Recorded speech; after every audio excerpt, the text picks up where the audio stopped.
नमस्कार, जय हिंद। मैं हूं मनीष झा और आप देख रहे हैं मनीष लॉ क्लासेस। चलिए शुरू करते हैं आईपीसी चैप्टर 2 जो बात करता है जनरल एक्सप्लेनेशन, मतलब बेसिक टर्म ऑफ आईपीसी। ये जो टर्म है चैप्टर 2 में, ये आपके आने वाले वीडियो या आने वाले चैप्टर, आने वाले लॉ से रिलेटेड कहीं भी बहुत बेसिक टर्म है जो काम आने वाले हैं। चैप्टर 2 कवर करता है सेक्शन 6 से लेकर 52A तक, और मैं आज पढ़ाऊंगा आपको सेक्शन 40 से लेकर 45 तक, टोटल 6 सेक्शन। और इसके पहले का सेक्शन 6 से लेकर 39 तक मैं कवर कर चुका हूं, आप प्ले लिस्ट में जाकर देख सकते हैं। तो चलिए शुरू करते हैं सेक्शन 40। देखिए सेक्शन 40 कहता है कि ऑफेंस। ऑफेंस का मतलब होता है अपराध। ये एग्जाम पॉइंट ऑफ व्यू से बहुत ज़्यादा इंपॉर्टेंट है और आपके प्रैक्टिकल लाइफ में भी बहुत ज़्यादा मायने रखता है, तो इसे ध्यान से सुनिएगा। सेक्शन 40 कहता है ऑफेंस। ऑफेंस का मतलब होता है अपराध। अब अपराध क्या होता है उसी को ये डिफाइन करता है सेक्शन 40। 40 के अंदर टोटल 3 क्लॉज हैं।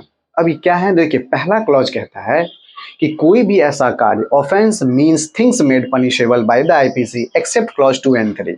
मतलब कोई भी ऐसा कार्य जो कि पनिशेबल हो आईपीसी के द्वारा, इंडियन पिनल कोड जो भारतीय दंड संहिता है उसके द्वारा कोई भी ऐसा कार्य जो कि पनिशेबल हो, जो कि दंडनीय हो, जिसके ऊपर कोई पनिशमेंट मिले, वो कार्य हो जाएगा ऑफेंस। क्लियर है।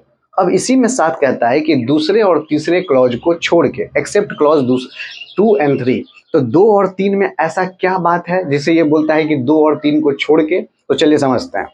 दूसरा और तीसरा सिंपल भाषा में ये कहता है कि आईपीसी के अंदर या स्पेशल लॉ के अंदर या लोकल लॉ के अंदर कुछ ऐसे सर्टेन सेक्शन हैं या कुछ ऐसे सर्टेन चैप्टर हैं जिसे ऑफेंस की तरह ही ट्रीट किया गया है, और इसीलिए कहा गया चैप्टर क्लॉज 1 में कि 2 और 3 क्लॉज को छोड़ के अगर कोई फिर भी अगर कोई ऐसा कार्य होता है जो कि पनिशेबल है आईपीसी की नज़र में, तो भी हम उसे ऑफेंस की तरह ही ट्रीट करेंगे, अपराध के तौर पे ट्रीट करेंगे। क्लियर है। चलिए तो दूसरे क्लॉज समझिए। दूसरा क्लॉज कहता है कि offence made punishable under certain section of chapter 4 and 5A of IPC. मतलब आईपीसी के द्वारा, आईपीसी में जो चैप्टर 4 और चैप्टर 5A है, जैसे आप अभी चैप्टर 2 पढ़ रहे हैं, आने वाले चैप्टर 3 के बाद जब चैप्टर 4 आएगा, उसके बाद जब चैप्टर 5 आएगा, तो चैप्टर 4 और चैप्टर 5A में ऐसे बहुत सारे सर्टेन सेक्शन हैं जिसे आईपीसी पहले से ही क्या घोषित कर दिया है, इसे ऑफेंस घोषित कर दिया है कि अगर चैप्टर 4 और चैप्टर 5A में कुछ ऐसे सर्टेन सेक्शन हैं जो कि पहले से ही क्या है, ऑफेंस है, तो ऑफेंस है तो उस पर क्या होगा, वो पनिशेबल हो जाएगा। तो ये क्लॉज 2 पहले ही बता दिया है कि चैप्टर 4 और चैप्टर 5A ऑफ आईपीसी, उसमें कुछ ऐसे सर्टेन सेक्शन हैं जो कि पहले से ही ऑफेंस है और उस पर पनिशेबल चार्ज होगा, मतलब उस पर पनिशमेंट चार्ज होगा, वो दंडनीय एक अपराध है। कौन सा? चैप्टर 4 और चैप्टर 5A ऑफ आईपीसी में कुछ सर्टेन सेक्शन। जब मैं आपको सर्टेन सेक्शन, जब चैप्टर 4 और चैप्टर 5A पढ़ाऊंगा तो सर्टेन सेक्शन को सारे डिटेल में बताऊंगा भी। फिलहाल आपको यहाँ पे ये समझना है कि चैप्टर 4 और चैप्टर 5A में कुछ ऐसे सर्टेन सेक्शन है जो कि दंडनीय अपराध की श्रेणी में आता है, ऑफेंस है जो है वो पनिशेबल है। क्लियर है।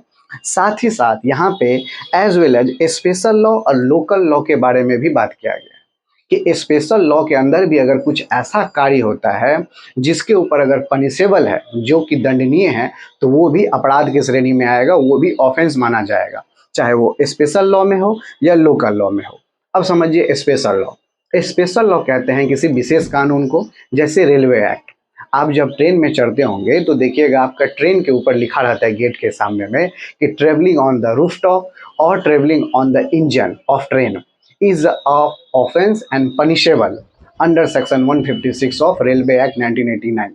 मतलब रेलवे एक्ट 1989 के तहत धारा 156 के तहत ये जो आप ट्रेवलिंग ऑन रूफ है, मतलब आप ट्रेन के ऊपर चढ़ जाते हैं या इंजन के ऊपर कोई अगर चढ़ जाता है, तो ये एक दंडनीय अपराध है।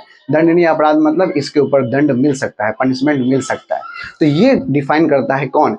स्पेशल एक्ट, मतलब रेलवे एक्ट। सब में तो आईपीसी नहीं चला जाएगा, इसलिए वहाँ कोई विशेष कानून दिया जाता है। तो रेलवे एक्ट ये अपना अपना कानून बना लिया कि हमारे ट्रेन के ऊपर अगर कोई भी लापरवाही होगी, सिंपल समझ लीजिए। एक और एग्जांपल, अगर ट्रेन में कोई अपना टिकट पास करता है दूसरे पैसेंजर को, तो वो भी अंडर 157 ऑफ रेलवे एक्ट, वो भी पनिशेबल ऑफेंस है, वो भी एक दंडनीय अपराध है। ठीक है। तो स्पेशल एक्ट जो होता है वो होता है किसी स्पेशल पर्पस के लिए, सब्जेक्ट कुछ पर्पस जो हो वो सब्जेक्ट पर्पस हो। जैसे मैंने बताया कि ट्रेन के ऊपर चढ़ जाना, ट्रेन का इंजन के ऊपर चढ़ जाना, अपना टिकट पास करना, तो ये एक स्पेशल पर्पस ऑफ क्या है, कोई सब्जेक्ट पर्पस है, कोई विशेष चीज के लिए किया जाता है, तो वहां पे स्पेशल लॉ लगा जाता है और उसका अलग कानून होता है। तो बोलता है कि इसके अंदर भी ऐसा अगर कुछ कार्य होता है जो कि पनिशेबल है, दंडनीय है, तो वो भी ऑफेंस के तरह पे ट्रीट किया जाएगा। क्लियर है। उसी तरह लोकल लॉ जो होता है वो एक एरिया के लिए होता है, मतलब एक पर्टिकुलर टेरिटरी, पर्टिकुलर एरिया के लिए। जैसे हल्दिया पोर्ट, कोलकाता पोर्ट, तो इस सब के एरिया में अगर उनके रेंज में अगर कोई भी ऐसा कार्य होता है जो कि पनिशेबल है, तो उसका सजा इनका जो पोर्ट ट्रस्ट एक्ट है उसके तहत बताया जाएगा। पोर्ट ट्रस्ट एक्ट के तहत बताया जाएगा। अगर उनके एरिया में कोई भी ऐसा कार्य किया गया है जो कि पनिशेबल है, तो उसे हम ऑफेंस के तौर पे ट्रीट करेंगे और उनका सजा कोलकाता पोर्ट में, सॉरी कोलकाता बोल रहा हूँ, पोर्ट ट्रस्ट एक्ट देगा, चाहे वो किसी कोलकाता पोर्ट पे हो या हल्दिया पोर्ट पे हो। ठीक है। और भी बहुत सारे जहां भी इंडिया के जो भी पोर्ट है सब में पोर्ट ट्रस्ट एक्ट लगेगा उनके एरिया में। तो लोकल लॉ जो होता है वो किसी एक टेरिटरी के अंदर होता है, एरिया के अंदर होता है, और स्पेशल लॉ जो होता है वो किसी सब्जेक्ट पर्पस के लिए होता है। क्लियर है। तो वही कहा है क्लॉज 2 में कि आईपीसी के चैप्टर 4 और चैप्टर 5 में कुछ ऐसे सर्टेन सेक्शन है जो कि पहले से ही उसे ऑफेंस के तौर पे ट्रीट किया गया है और वो एक पनिशेबल है। साथ ही साथ स्पेशल लॉ और लोकल लॉ में भी अगर कोई ऐसा कार्य होता है जो कि पनिशेबल हो, तो उसे भी ऑफेंस के तौर पे ट्रीट किया जाएगा। क्लियर है। चलिए क्लॉज 3 को समझिए। तीसरा क्लॉज कहता है कि offence punishable at least, offence punishable at least 6 month और upward by the special law और local law of certain section of IPC. और यहाँ पे आपको 8 सेक्शन मिला है। मतलब तीसरा क्लॉज ये कहता है कि आईपीसी के 8 सेक्शन, जो सर्टेन सेक्शन है 8 सेक्शन, 144, 76, 77, 201, 202, 212, 216, 441, आईपीसी की इस 8 सेक्शन को अगर स्पेशल लॉ या लोकल लॉ द्वारा, स्पेशल लॉ या लोकल लॉ के द्वारा अगर 6 महीना या 6 महीना से ज़्यादा, 6 मंथ या अपवर्ड, 6 मंथ या 6 महीना से ज़्यादा अगर पनिशेबल उसे घोषित कर दिया जाता है उस कार्य को, तो उसे अपराध की श्रेणी में रखा जाएगा, उसे ऑफेंस के श्रेणी में रखा जाएगा, उसे ऑफेंस मान लिया जाएगा। किसे? आईपीसी के इन 8 सेक्शन को अगर स्पेशल लॉ या लोकल लॉ द्वारा 6 महीना या 6 महीना से ज़्यादा का पनिशेबल कुछ चार्ज किया जाता है, किसी कार्य पे दंड दिया जाता है, तो उसे ऑफेंस के तौर पे ट्रीट किया जाएगा। इसीलिए क्लॉज 1 में एक्सेप्ट 2 और 3 कहा गया था कि 2 और 3 में जो भी ऑफेंस के बारे में बात किया गया है उसके अलावा भी अगर कोई कार्य ऐसा होता है जो पनिशेबल है तो हम उसे ऑफेंस कहेंगे। तो सिंपल भाषा में क्लॉज 1 आपको डिफाइन करता है कि ऑफेंस क्या है। ऑफेंस है पनिशेबल, कोई भी कार्य जो पनिशेबल हो, दंडनीय हो, उसे ऑफेंस कहते हैं। और 2 और 3 सर्टेन चैप्टर और सर्टेन सेक्शन और सर्टेन लॉ के ऊपर बात करता है कि ये सब ऑफेंस जो है वो पनिशेबल है। क्लियर है। बहुत ज़्यादा इंपॉर्टेंट है, ध्यान से समझिएगा। अब समझिए सेक्शन 43। अब आप सोचेंगे सेक्शन 40 के बाद 43 कहाँ से आ गया? तो देखिए 40 के बाद 41 और 42 आपको मैं पहले ही बता दिया है स्पेशल लॉ में। स्पेशल लॉ 41 को डिफाइन किया था और सेक्शन 42 लोकल लॉ को डिफाइन किया था। स्पेशल लॉ बता दिया था किसी क्या होता है, सब्जेक्ट पर्पस के लिए, और लोकल लॉ होता है किसी पर्टिकुलर एरिया के लिए। क्लियर है। यहाँ पे स्पेशल लॉ का एग्जांपल रेलवे एक्ट समझ लीजिए और यहाँ पे लोकल लॉ का एग्जांपल समझ लीजिए पोर्ट ट्रस्ट एक्ट। तो 41, 42 आपका 40 के अंदर ही कवर हो गया। चलिए 43 को समझिए। 43 कहता है इलीगल। इलीगल मतलब क्या होता है? देखिए लीगल का मतलब होता है कानूनी, मतलब लीगली बॉन्ड टू लॉ, माने कानून की नज़र में जो लीगली बॉन्ड हो, जिसे कार्य करना अनिवार्य है, उसे कहते हैं लीगल, मतलब कानूनी। और जो अनिवार्य नहीं है, जो उसके विरुद्ध अगर कोई काम करते हैं वो हो जाएगा इलीगली, मतलब गैर कानूनी। तो यहाँ पे वही डिफाइन किया है कि इलीगल क्या चीज़ होता है। बोलता है a thing which is an offence, जो कि एक अपराध है। कोई भी चीज़ अगर कोई अपराध है और प्रोहिबिटेड बाय लॉ, मतलब कानून उसे मतलब रोकता है ये काम करने से, तो furnish ground for a civil action, और कोई व्यक्ति अगर ऐसा काम करता है तो वो इलीगल कहलाएगा, मतलब गैर कानूनी कहा जाएगा। मतलब कोई भी कार्य जो कानून उसे रोकता है करने से, फिर भी अगर वो काम करता है तो वो अपराध की श्रेणी में आ जाएगा और उसे ही हम इलीगल कहेंगे, मतलब गैर कानूनी कहेंगे। क्लियर है। चलिए सेक्शन 44 को समझिए। सेक्शन 44 बात करता है इंजरी, मतलब क्षति। अब क्षति कैसे पहुंचता है? कहता है causing harm to any person, किसी पर्सन को हार्म पहुंचाना, क्षति पहुंचाना, नुकसान पहुंचाना इलीगली मतलब गैर कानूनी तरीके से, कानूनी तरीके से नहीं, गैर कानूनी तरीके से अगर किसी व्यक्ति को हम हार्म पहुंचाते हैं, क्षति पहुंचाते हैं, नुकसान पहुंचाते हैं, तो किस चीज़ से? Relate to body, mind, reputation, property.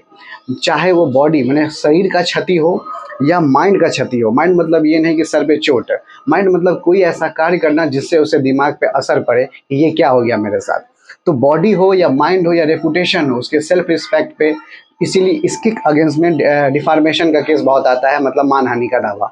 उसके रेपुटेशन पे ये बात आ जाए या उसका प्रॉपर्टी पे, संपत्ति पे, इस सब का अगर कोई क्षति होता है इलीगली तरीके से, तो उसे हम इंजरी कहते हैं, उसे हम सेक्शन 44 की तरह इंजरी कहेंगे। चलिए सेक्शन 45 कहता है लाइफ मतलब जीवन, मतलब प्राण। अब प्राण क्या होता है? तो आईपीसी सेक्शन 45 के तहत आपको ये बताता है कि जीवन मतलब वो होता है जो आपका और हमारा नेचुरल लाइफ है। इसीलिए कभी कभी जब देखिएगा कोई सज़ा मिलती है तो वहाँ पे होता है इम्प्रिजमेंट फॉर लाइफ। तो इम्प्रिजमेंट फॉर लाइफ मतलब आजीवन कारावास। तो आजीवन कारावास का मतलब क्या हुआ? अनटिल डेथ, मतलब जब तक उसके प्राण ना जाएं तब तक वो कारावास में रहेगा, इसीलिए उसे कहते हैं लाइफ इम्प्रिजमेंट, मतलब आजीवन कारावास। नेचुरल लाइफ के, हमारे और आपके नेचुरल लाइफ के बारे में बात किया है, प्राण के बारे में बात किया गया है। तो समझ गए section 45 life. I hope section 40 से लेकर 45 तक की जो बेसिक कंसेप्ट आपको क्लियर हुई होगी।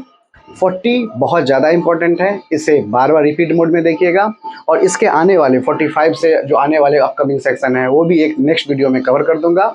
इससे रिलेटेड फिर भी अगर आपके पास कुछ क्वेरी हो तो please let me know in the comment box. मिलते हैं आपके साथ नेक्स्ट वीडियो में। टिल देन जय Hind and thanks for watching.